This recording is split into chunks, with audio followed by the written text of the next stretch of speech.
yang sama kita muliakan, kita banggakan Bapak Bupati Kolaka dalam hal ini diwakili oleh asisten 2. Yang sama kita muliakan terkhusus kepada CO Kaloman pribadi Muhammad Takdir dan keluarga yang dalam hal ini sekaligus syukuran atas lahirnya yang paling lama ditunggu-tunggu, yaitu seorang bidadari yang bernama Nur Aisyah Humairah, cahaya wanita yang kemerah-merahan. Jadi ada cahaya di rumah keluarga pribadi Muhammad Takdir. Yang kita muliakan, sama kita muliakan Bapak Camat yang saya mewakili beliau, Pak Lurah Latu Bangga, begitu juga Kua Watu Bangga, teman saya ini, dan terkhusus kepada dari yang mewakili dari Dan Ramil, dari Kapolsek, tokoh agama, tokoh masyarakat, tokoh perempuan, tokoh wanita yang sama-sama dimuliakan, dirahmati dan diberkati oleh Allah Subhanahu wa Ta'ala. Assalamualaikum warahmatullahi wabarakatuh. Waalaikumsalam warahmatullahi wabarakatuh. Alhamdulillahi rabbil alamin, wassalatu wassalamu ala asrafil anbiya'i wal mursalin, ala sayyidina Muhammadin wa ala alihi wa sahbihi ajmain, amma ba'd. Jemaah Tarwi yang sama-sama dimuliakan, dirahmati dan diberkati oleh Allah Subhanahu wa Ta'ala. Seindah-indah ucapan, semulia-mulia ucapan, tidak lain ucapan itu adalah memuji Allah Subhanahu wa Ta'ala. Begitu juga sebagai wujud cinta kita kepada Rasulullah, senantiasa kita bersalawat kepada Rasulullah sallallahu alaihi wasallam sebagai wujud kecintaan kita kepada baginda Rasulullah sallallahu alaihi wasallam. Salah satu yang diperintahkan oleh Allah dan Allah sendiri melakukannya hanya salawat kepada Rasulullah sallallahu alaihi wasallam. Allah Subhanahu wa Ta'ala memerintahkan kita salat, Allah tidak salat. Allah memerintahkan kepada kita puasa, Allah tidak puasa. Allah mewajibkan kita mengeluarkan zakat fitrah pada bulan suci Ramadan, Allah tidak mengeluarkan zakat fitrah. Allah mewajibkan bagi yang mampu untuk naik haji, Allah tidak melaksanakan haji. Tetapi Allah Subhanahu wa Ta'ala memerintahkan kepada kita, kepada orang-orang yang beriman, untuk bersalawat kepada Rasulullah sallallahu alaihi wasallam. Allah sendiri bersalawat kepada Rasulullah sallallahu alaihi wasallam. Dalam Al-Quran dijelaskan, innallaha wa malaikatahu yusalluna 'alan nabi ya ayyuhalladzina amanu sallu alaihi wa sallimu taslima. Sesungguhnya Allah dan para malaikatnya bersalawat kepada Rasulullah sallallahu alaihi wasallam. Ya ayyuhalladzina amanu sallu alaihi wa sallimu taslima. Hai orang-orang yang beriman, bersalawatlah kamu kepada Rasulullah sallallahu alaihi wasallam sebagai tanda penghormatan kita kepada Rasulullah sallallahu alaihi wasallam. Jemaah Tarwi yang sama dimuliakan oleh Allah. Dalam hadis Rasulullah sallallahu alaihi wasallam, salah satu amalan yang langsung dibalas oleh Allah Subhanahu wa Ta'ala itu satu, kita salawat kepada Rasulullah, Allah membalas rahmat 10 salawat. Masalla ala salatan sallallahu alaihi wasallam biha asra. Barang siapa bersalawat kepada Rasulullah sallallahu alaihi wasallam 1 salawat, Allah membalas rahmat kasih sayang 10 kasih sayang. Ibu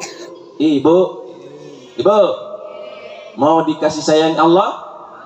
Mau disayang sama suami? Kuncinya salawat. Apa salawatnya? Mau murah rezeki, sallallahu ala Muhammad. Itu yang salawat yang paling pendek. Ini salawatnya Jibril, disebut dengan salawat Jibril. Ada salawatnya Rasulullah, Allahumma salli ala Sayyidina Muhammad wa ala ali Sayyidina Muhammad. Salawatnya Allah kepada Rasulullah, Allahumma salli ala Muhammad wa ala ali Muhammad. Jadi yang mengucapkan pertama salawat Allahumma salli ala Sayyidina Muhammad adalah Rasulullah. Yang mengucapkan sallallahu ala Muhammad adalah Jibril. Itulah salawatnya para malaikat. Dan ini adalah salawat mempermudah rezeki kita. Jadi kalau mau didatangi rezeki, perbanyak salawat sallallahu ala Muhammad, sallallahu ala Muhammad. Itu salawatnya. Jadi yang pelihara burung itu salawatnya. Kalau zikirnya Nabi Sulaiman. Innahu min Sulaimana wa innahu bismillahirrahmanirrahim. Insya Allah itu akan tunduk semua apa yang kita pelihara dan akan panggil temannya untuk lebih besar lagi. Jadi pribadi keluarga Muhammad Takdir ini yang pelihara burung walet, insya Allah akan datang dan akan lebih banyak lagi datang untuk membawa rezekinya. Inilah yang salah satu yang kita amalkan zikirnya. Itulah zikirnya Nabi Sulaiman, karena nabinya binatang alada Nabi Sulaiman alaihi salam. Jemaah yang sama dimuliakan oleh Allah. Di hadis lain juga dijelaskan, aulan nasib yaumal qiyamati aksurhum ala salatan. Sehampir-hampir manusia, sedekat-dekat manusia kepada baginda Rasulullah sallallahu alaihi wasallam pada hari kiamat adalah manusia yang terbanyak salawatnya kepada Rasul. Ibu mau dikasih sama Nabi? Mau? Tidak ada yang mau karena tidak ada yang bilang. Bapak-bapak mau dekat? Mau. Kuncinya salawat. Yang dekat sama Nabi, yang disaksikan orang yang pernah melaksanakan haji dan umrah, yang paling terdekat sampai mati pun dibersandingkan adalah Abu Bakar As-Siddiq dan Umar bin Khattab. Apa kelebihan Abu Bakar As-Siddiq? Apa kelebihan Umar bin Khattab? Abu Bakar As-Siddiq yang pertama beriman kepada Allah atas Islam yang dibawa Rasulullah sallallahu alaihi wasallam. Jadi yang pertama beriman kepada Allah dan Rasulnya adalah Abu Bakar. Abu Bakar ini adalah orang yang kaya. Dihabiskan hartanya Abu Bakar demi siar dakwah Rasulullah sallallahu alaihi wasallam. Dan kekayaan Abu Bakar bukannya berkurang, malah melimpah ruah. Jadi harta ketika mau dilimpahkan, mau ditambahkan oleh Allah Subhanahu wa taala, maka banyaklah melempar. Melempar kemana? Ke fakir miskin, ke pondok pesantren, kepada masjid. Apa yang membutuhkan, kita lempar. Itulah milik kita yang sebenarnya, dan orang yang menerimanya jangan terima kanan sorot ke kiri, tapi baik doakan. Apa yang ketika terima, yang tentunya kita minta doakan, ditambahkan rezekinya yang lebih banyak lah. Jemaah yang sama dimuliakan oleh Allah.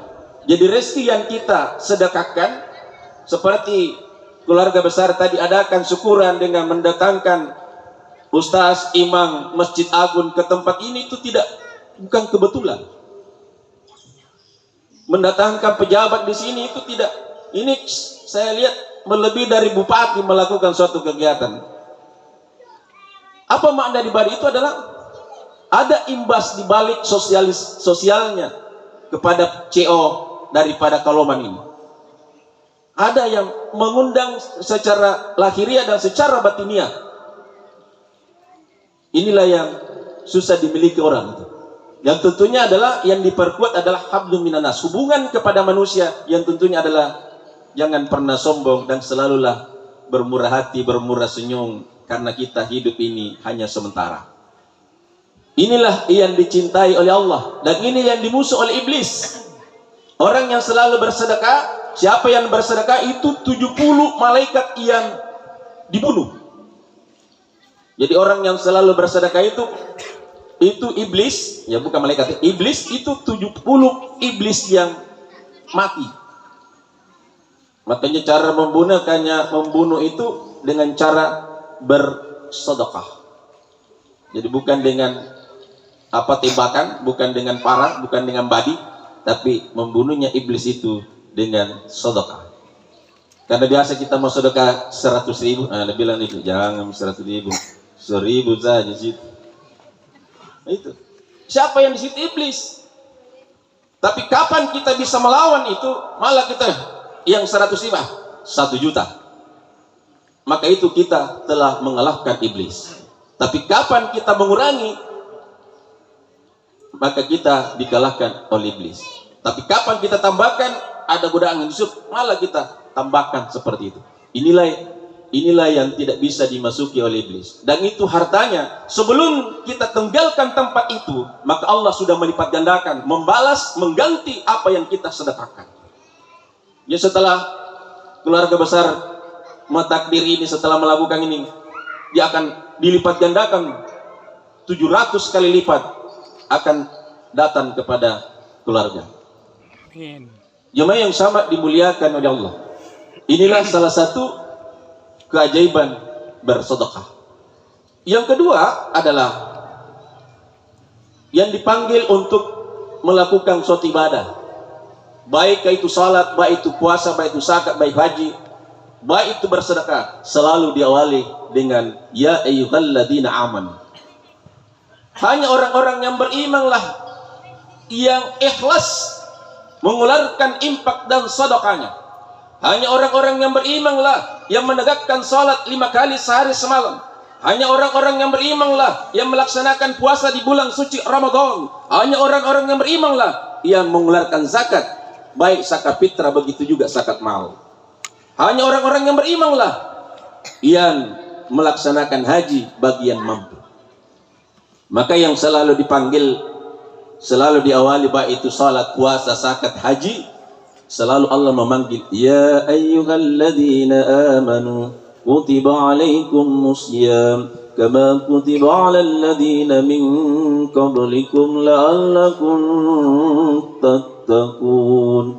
Ada 3 yang dikandung ayat ini. Pertama, panggilan orang beriman, hai orang yang beriman. Bukan dikatakan hai orang Islam. Tidak ada dalam Al-Quran 666 ayat, 114 surah, 30 juz, itu tidak ada panggilan ya ayyuhal Islam kutiba alaikum syiyam. Yang dipanggil adalah orang yang beriman. Kenapa orang Islam tidak dipanggil?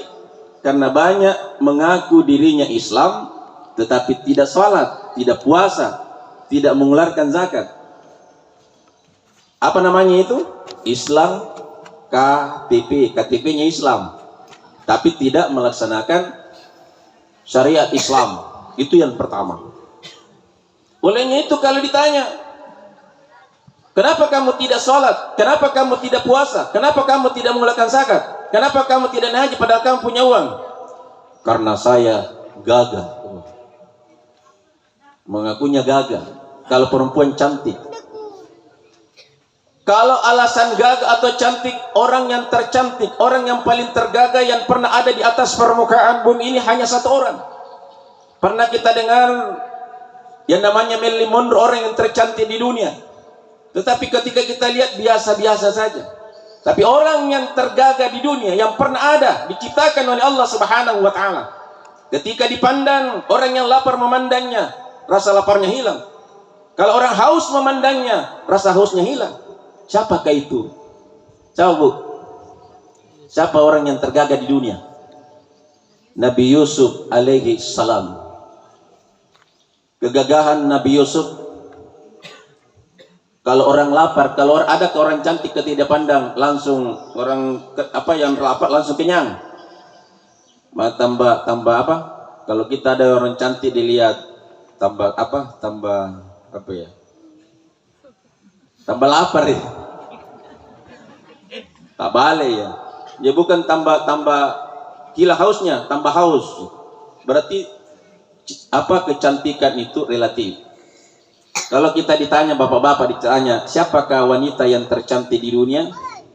Bapak-bapak, siapa wanita yang tercantik? Bapak, takui. Betina muda. Pasti kalau ditanya, Bapak siapa yang wanita yang tercantik di dunia? Pasti bilang, istriku. Bukan istrinya orang. Maka itu cantik itu, apa itu cantik? Di dalam cantik itu lahir cinta. Ibu, apa tahu artinya cinta? Anak muda tahu artinya cinta? Mana anak muda ini? Apa artinya cinta? C-I-N-T-A. Cinta. Cerita indah namun tiada arti. Indah ceritanya, indah semua. Makanya orang berpacaran indah semua. Kaulah satu-satunya gadis yang kucintai di dunia ini. Tapi ada lagi yang lebih cantik di kampung lain. Kaulah satu-satunya gadis kucintai. Lalu supaya di kampungnya orang satu-satunya itu tidak ada pernah dua-duanya. Itu kata laki-laki. Makanya orang mengatakan satu kali yang orang yang kasih sakit hati, semua laki-laki kena. Semua laki-laki adalah pembohong semua. Lahirlah nyanyiannya Roma, tidak semua laki-laki bersalah padamu. Contohnya aku masih mencintaimu. Itu. Dan lagi juga Anda mau dicintai oleh suaminya, Bu? Jadilah istri apa? Istri soleha. Nah, kelahir itu nyanyi. Setiap keindahan yang tampak oleh mata hanya istri saleha, istri yang saleha. Apa lagi semuanya, Bu? Hanya istri yang saleha bisa dijadikan teman dalam tiap kesusahan, dari hidup sampai mati, bahkan sampai hidup lagi. Itu berarti orang saleha mati pun seperti hidup kembali. Tapi kalau tidak saleh, cari gantinya. Maka jangan gitu. Kayak kita ibu harus diikat itu lakinya. Bagaimana cara mengikatnya? Ya. Tapi nanti marah bapaknya kalau saya kasih tahu gitu. Sama juga bapak harus mengikat istrinya, begitu juga kita saling mengikat. Itulah seia sekata, sehidup semati. Jadi ketika keluar antar dengan Bismillahi tawakkaltu ala Allah, la haula wala quwata illa billah. Itu dibacakan surah Al-Ikhlas 3 kali, Al-Falaq 1 kali, An-Nas 1 kali, dan ditutup ayat kursi. Baru ya Allah dengan berkah lindungi suamiku dalam perjalanan dari godaan setan yang terkutuk sampai kembali kepadaku dalam keadaan selamat. Begitu juga sebaliknya. Jadi harus doa, jangan dilepas dengan sebuah lagu. Itu tadi. Jadi setiap yang dilihat dalam pandangannya, ya Allah hanya aku ada di hadapannya, walaupun dia lihat wanita cantik, yang terbayang hanya aku ada di matanya. Diminta, Bu. Jangan tidak diminta, karena kita disuruh berdoa. Itu yang pertama. Jadi kalau beralasan gagah sudah dijawab oleh Allah. Bagaimana Nabi Yusuf alaihissalam ibadahnya? Sangat luar biasa ibadahnya Nabi Yusuf. Begitu juga kalau kita ditanya tidak mau sholat, tidak mau puasa, tidak mengeluarkan zakat, naik haji karena tidak mampu. Dengan alasan sakit. Kalau alasan sakit kita tidak mau ibadah kepada Allah Subhanahu wa taala. Yang pernah ada yang tersakit dan tidak ada sakit sesakit Nabi Ayub alaihi salam. Itu penyakitnya Nabi Ayub, mulai dari ujung kaki sampai kepala bernanah dan berulat, sampai kelihatan giginya dimakan oleh ulat. Habis dagingnya Nabi Ayub alaihi salam dimakan oleh ulat. Adakah orang yang penyakit seperti Nabi Ayub alaihi salam? Tidak ada. Kalau yang paling ditakuti sekarang ibu-ibu dan bapak adalah kanker ganas. Apa obatnya? Yang untuk menghindari namanya kanker ganas ada doanya. Itulah doa yang diamalkan Nabi Ayub alaihissalam. Kita tahu doanya, Bu? Pendek doanya itu. Anni mazanni durru wa anta arhamar rahimin. Siapa yang membaca doa ini akan dimusnahkan pada dirinya penyakit apapun namanya. Makanya diminta ini doanya. Itulah dibaca doanya Nabi Ayub sehingga dikembalikan kulitnya yang bagus, seperti lebih bagus dari awalnya. Jadi kesehatan itu selalu diminta. Di mana mintanya? Di sujud terakhir ketika kita sholat, ketika baca subhana rabbi a'la wa bihamdi 3 kali, niat kepada Allah, ya Allah berikan kami kesehatan jasmani dan kesehatan rohani, cukupkan rezekiku ya Allah, dan panjangkan umurku, dan matikan saya dalam husnul khatimah, mati dalam kebaikan, mampu mengucapkan di penghujung hidupku ya Allah, la ilaha illallah Muhammadar Rasulullah. Yang ketiga, ketika ditanya kenapa kamu tidak sholat, kenapa kamu tidak puasa, apalagi yang biasa menjadi alasan? Karena saya kaya. Kalau kaya sombong ya karena dia punya harta. Tetapi manusia yang pernah ada di muka bumi ini, yang terkaya, kalau pernah kita dengar Soeharto itu orang terkaya nomor 4 di dunia, tapi tidak pernah kita dengar Soeharto memberi makan sepertiga isinya dunia ini. Siapa orang yang terkaya yang pernah ada di dunia pernah meminta kepada Allah Subhanahu wa Ta'ala untuk memberi makan sepertiga isinya dunia ini? Sepertiga, bukan 1 kelaka, sepertiga isinya dunia ini dikasih makan. Itu Nabi Sulaiman alaihi salam. Kekayaannya Nabi Sulaiman alaihissalam, kunci gudang emas 500 ekor onta. Kalau sekarang 500 mobil, kunci gudang emas. Dia bisa berbicara dengan burung, bisa bicara dengan jin, sehingga jin itulah dia perintahkan apapun yang dia minta, apapun disuruhkan, maka jinlah yang selalu menyiapkan itu. Apa penunduknya itu tadi? Innahu min Sulaiman wa innahu bismillahirrahmanirrahim. Kalau ada binatang yang ganas, itu pegang saya kepalanya, bacakan itu. Dan saya sudah buktikan. Jadi saya sudah buktikan doa ini untuk menundukkan binatang itu tadi. Sama ketika kita mau memotong sapi, yang suka memotong sapi, sapinya tidak mau dipotong, ganas, itu saja pegang. Itu doanya. Jemaah yang sama dimuliakan oleh Allah. Jadi yang terkaya Nabi Sulaiman alaihissalam. Bagaimana kekayaan Nabi Sulaiman alaihissalam? Dia pernah menguasai sepertiga isinya dunia ini. Dia pernah kuasai, dia pernah perintah sepertiga isinya dunia ini. Tetapi bagaimana ibadahnya Nabi Sulaiman? Sampai akhir hayatnya Nabi Sulaiman sudah lama wafat. Tidak ditahu bahwa Nabi Sulaiman wafat, dikiranya dia dalam keadaan berzikir kepada Allah Subhanahu wa Ta'ala. Nanti dilihat tongkatnya dimakan rayap, bahwa ternyata Nabi Sulaiman sudah lama wafat. Orang yang kaya mati dalam ibadah kepada Allah Subhanahu wa Ta'ala. Inilah yang kita minta kepada Allah.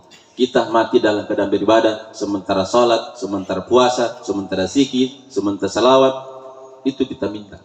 Sementara kita melakukan ibadah, itulah yang dijamin dakhatul jannah, langsung masuk surga.